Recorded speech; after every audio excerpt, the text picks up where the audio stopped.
ত্রয়োদশ জাতীয় সংসদ নির্বাচন ও গণভোটকে সামনে রেখে রাজধানী ছাড়ছেন হাজারো মানুষ। নিজের ভোটাধিকার প্রয়োগ করতে বাড়ির পথে ছুটছেন তারা। এতে ঢাকা রেলওয়ে স্টেশনে তৈরি হয়েছে উপচে পড়া ভিড়, টিকিট সংকট আর অতিরিক্ত যাত্রী চাপে অনেকেই ঝুঁকি নিয়ে উঠছেন ট্রেনের ছাদে।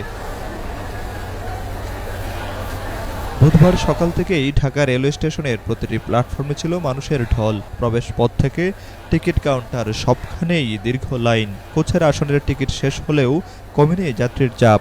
অনেক ট্রেনে ভেতরে দাঁড়ানোর জায়গাও নেই। অনলাইনে সব টিকিট বিক্রি হলেও কাউন্টারের সামনে অপেক্ষা করছেন শত শত মানুষ। কেউ পেয়েছেন স্ট্যান্ডিং টিকিট, কেউ ফিরছেন খালি হাতে। তবে ভোগান্তির মধ্যেও ছিল উৎসবের আমেজ। পরিবার পরিজন বন্ধুদের সঙ্গে গল্প করতে করতেই ট্রেনের অপেক্ষায় ছিলেন যাত্রীরা। সকালেই সিলেটগামী পারাবত এক্সপ্রেস টঙ্গী পার হওয়ার সময় ইঞ্জিন থেকে শেষ কোচ পর্যন্ত ছাদে যাত্রী দেখা গেছে। একই চিত্র চট্টগ্রামগামী মহানগর প্রভাতী এক্সপ্রেসেও।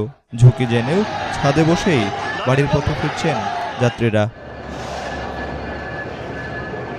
এদিকে যাত্রীচাপ সামাল দিতে স্টেশনে জোরদার করা হয়েছে নিরাপত্তা। প্ল্যাটফর্মে প্রবেশের আগেই করা হচ্ছে ব্যাগ স্ক্যানিং, টিকিট যাচাই ও digital scanning. Station manager Sajidul Islam বলেন, গত 3 দিন ধরে যাত্রীচাপ বেশি।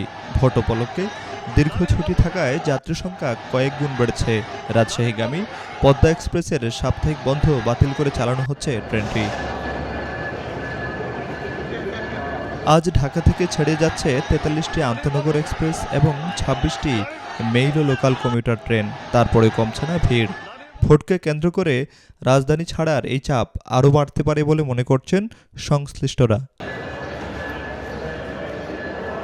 এদিকে ঝুঁকি নিয়ে ট্রেনের ছাদে ভ্রমণ বন্ধে কঠোর নজরদারির কথা জানিয়েছে কর্তৃপক্ষ।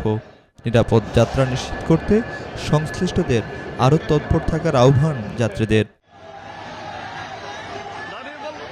Desk report, B news 24।